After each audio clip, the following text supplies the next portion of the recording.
স্থানীয় সরকারের ইউনিয়ন পরিষদে কর্মরত দেশের ৪৭,০০০ গ্রাম পুলিশ বাহিনীর সদস্য সেই ব্রিটিশ আমল থেকে কর্মরত থেকে দেশের জনগণের সার্বিক সেবা প্রদান করে যাচ্ছি। আমরা তৃণমূল পর্যায়ে স্থানীয় সরকারের আইন শৃঙ্খলা রক্ষাকারী বাহিনী হিসেবে গ্রাম পুলিশ হিসেবে পরিচিত। আমরা ইউনিয়ন পরিষদের জন্ম মৃত্যু নিবন্ধন থেকে শুরু করে বিধবা ভাতা, বয়স্ক ভাতা, প্রতিবন্ধী ভাতা সকল প্রকারের ইউনিয়ন পর্যায়ের কার্যক্রমগুলো দিনরাত ২৪ ঘন্টা পরিচালনা করে থাকি। আমরা রাত্রিবেলা স্বরাষ্ট্র মন্ত্রণালয়ের দায়িত্ব থানা পুলিশের সাথে গ্রেপ্তারি ওয়ারেন্ট পরোয়ানা তামিল করে থাকি। কিন্তু অত্যন্ত দুঃখের বিষয়, আমরা রাষ্ট্রের অর্পিত দায়িত্ব নিজেদের বাড়িঘর রেখে রাত্রে গ্রামের মানুষের জানমালের নিরাপত্তা দিয়ে থাকি।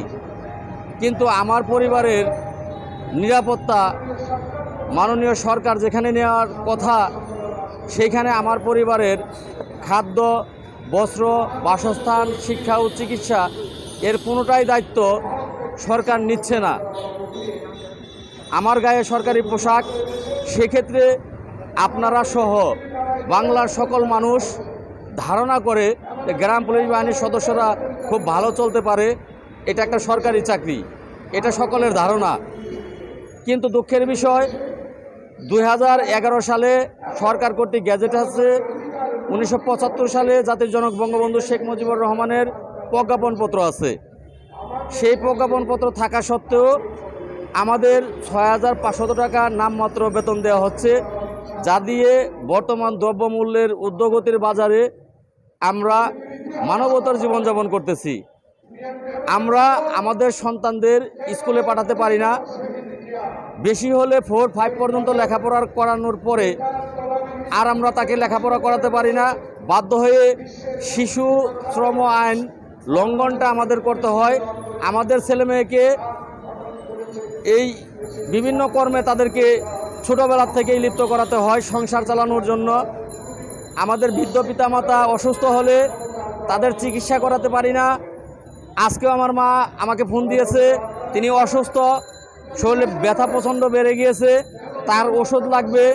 আপনাদের কাছেই আমার প্রশ্ন রইল, ৬,৫০০ টাকা বেতন দিয়ে আমি কিভাবে আমার পরিবার বর্তমান দ্রব্যমূল্যের ঊর্ধ্বগতিতে চালাবো, এটা আপনাদের কাছে আমার প্রশ্ন রইল। আমরা মানবতার জীবনযাপন করতেছি। আমরা আজকে ৫ম দিনের মতো এখানে অবস্থান করতেছি। মাননীয় প্রধানমন্ত্রী দেশরত্ন জননেত্রী শেখ হাসিনা এ দেশের উন্নয়ন করেছে। বর্তমান দেশ উন্নয়নশীল দেশ, ডিজিটাল দেশ, কিন্তু সেই ডিজিটাল দেশে ৪৬,৮৭০ জন গ্রাম পুলিশ সদস্য অনাহারে অর্ধাহারে দিন যাপন করতেছে, মানবতার জীবনযাপন করতেছে। যতক্ষণ পর্যন্ত মাননীয় প্রধানমন্ত্রী ২০১১ সালের গ্যাজেট মোতাবেক জাতীয়করণের বেতনটা আমাদের না দেবে, ততক্ষণ পর্যন্ত আমরা এখানে লাগাতার অবস্থান চালিয়ে যাব। আমরা মানবতার মারমুখ থেকে সরাসরি যখন আশ্বাস পাব যে আমরা আমাদের দাবি তিনি মেনে নেবেন, তখন আমরা অবস্থান থেকে সরে দাঁড়াবো।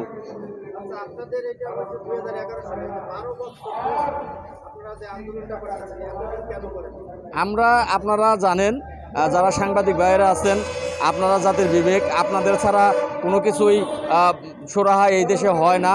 তো আপনারা জানেন যে আমরা এই ২০২২-২৩ অর্থ বছরের মার্চের ১৩ মার্চ এই জাতীয় প্রেস ক্লাবের সামনেই বড় ধরনের একদিনের আমরা এই সমাবেশ করেছিলাম। সেই সমাবেশেও আমরা দাবি জানিয়েছিলাম, মাননীয় প্রধানমন্ত্রী বরাবর স্মারকলিপি দিয়েছিলাম, কিন্তু কোনো কাজ হয়নি। আমরা প্রতি বছরই আমাদের গ্রাম পুলিশের সদস্যরা ইউনিয়ন পরিষদের ইউনো বরাবর আমরা স্মারকলিপি প্রদান করে থাকি এবং জেলা প্রশাসক বরাবরও স্মারকলিপি প্রদান করে থাকি। তাছাড়া আমাদের স্থানীয় সরকার মন্ত্রণালয় বরাবর আমরা স্মারকলিপি প্রদান করি। কিন্তু আমাদের এই দাবিগুলো মাননীয় প্রধানমন্ত্রী সহ আমাদের স্থানীয় সরকার শুধু দেখার পর আমাদের এই দাবিগুলো তারা বহাল করে না। আমরা প্রতি বছরই এগুলো চলমান রেখেছি।